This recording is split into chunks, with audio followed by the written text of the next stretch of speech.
99% of people will throw away a knife if the handle is broken and no longer secure. A broken knife handle can make a sharp blade dangerous to use. It slips in your hand, feels unstable, and even a simple cut can become risky. Today I'm going to show you how to make a strong knife handle from a few simple materials. If this works, it could save you money and bring this old tool back to life. Welcome back to Dan Fix. I'm Dan. For the new handle, I am using a short piece of PVC pipe. Would you ever think a round pipe could become a knife handle? Cut the PVC pipe into 3 equal sections. Then use a handsaw to split each section lengthwise.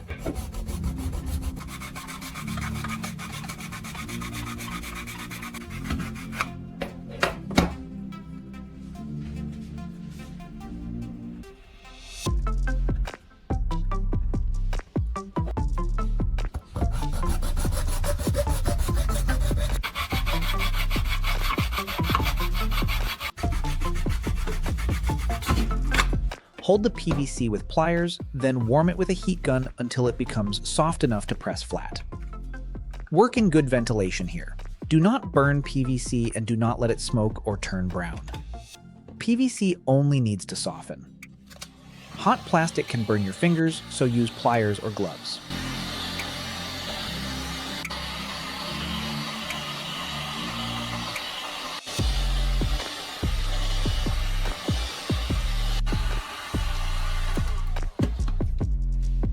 When the pipe softens, press it down with a flat piece of wood until it cools and stays flat. Repeat the same process with the other 2 pieces.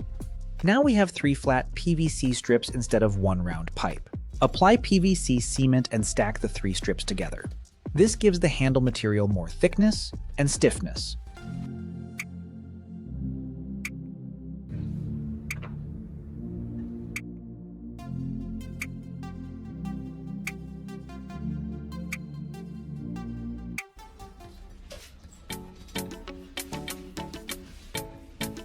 Press the layers firmly and let the glue dry completely.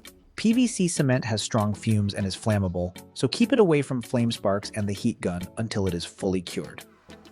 After the glue dries, place the PVC sheet on the bench. Use a ruler and marker to draw a line down the center. This sheet will become 2 handle scales, 1 for each side of the knife tang. Cut along the center line.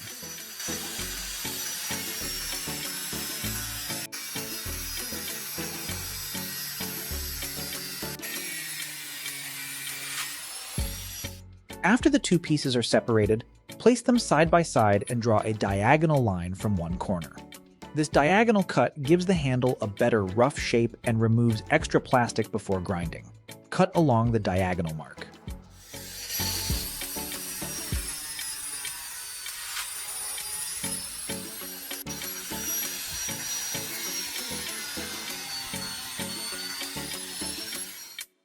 The edges are sharp after cutting, so smooth them with sandpaper or a grinder.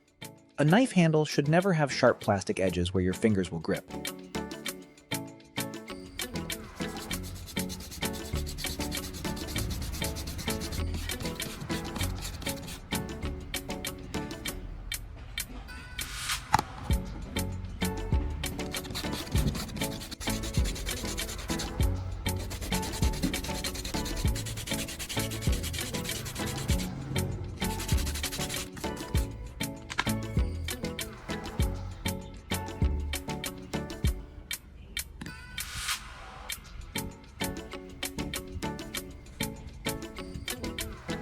Now comes the most important layout step. Place the knife tang on the first PVC piece and trace the handle shape carefully. Then mark the 3 rivet holes. These holes need to be as accurate as possible. If one hole is off, the 2 handle scales may not line up and the rivets can pull the handle crooked.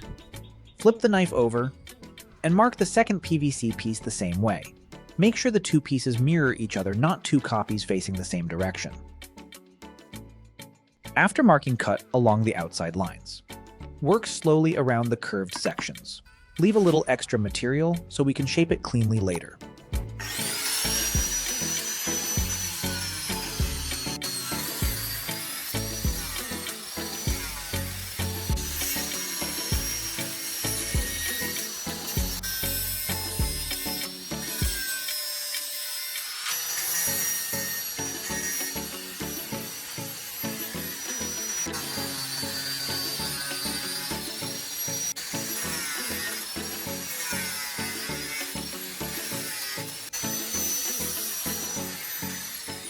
Then drill the 3 holes through the marks. Clamp the plastic before drilling so it does not spin or grab the bit.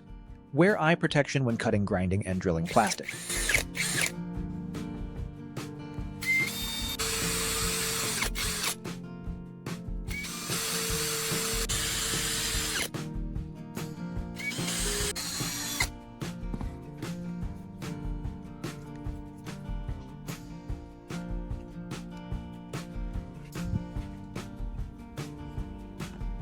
Place one PVC scale on one side of the tang, then the second scale on the other side.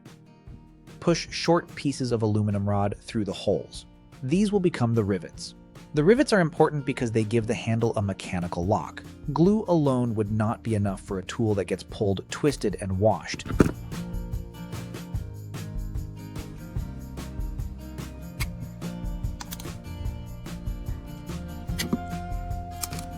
Use a hammer to peen the ends of the aluminum rods gently.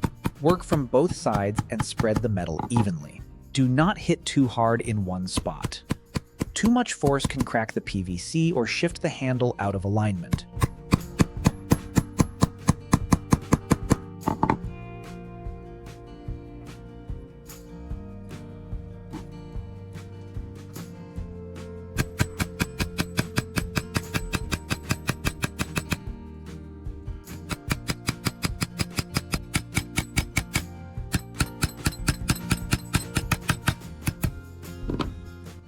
After the rivets are seated, check the handle.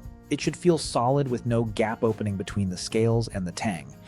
Now clamp the knife handle in a vise. The structure is strong, but the shape is still rough. This is where the handle starts to feel like a real tool. Use a grinder to shape each edge. Remove the extra PVC little by little. Round the corners so they do not dig into the hand. Stay careful near the rivets. If too much material is removed around them, the handle can lose support. I keep checking the grip as the shape changes. A good handle is not just about looking clean. It needs to feel secure, comfortable, and easy to control. If one corner presses into your palm, round it more. If the back edge feels too square, soften it.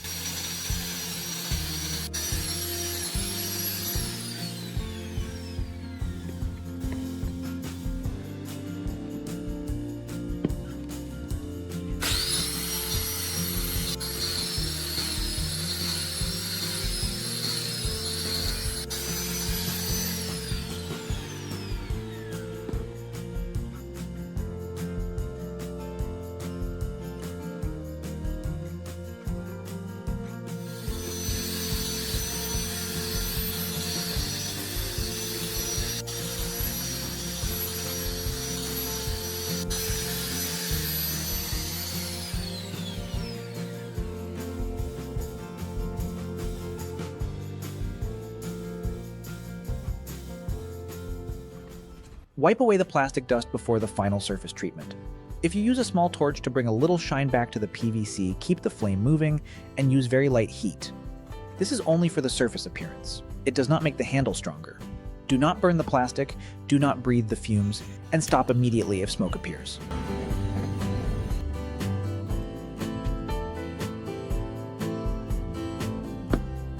After the surface cools, the handle looks much better. The corners are rounded, the grip feels more comfortable, and the rivets hold both sides tightly against the tang.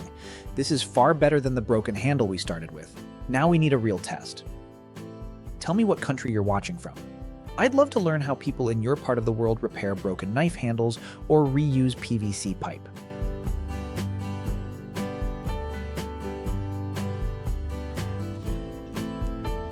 First, cut a few tomatoes. A tomato is a good control test because the blade has to stay steady while the handle guides the cut. If the handle is loose, the hand will feel it right away. The knife cuts smoothly and the handle does not twist in the hand. The grip feels stable and much safer than before. Next, do a light drop test to check whether the handle shifts, cracks, or comes loose. This does not prove the handle will last forever, but it does show whether our rivets and PVC layers are holding together. At the beginning, this knife was dangerous because the grip was broken.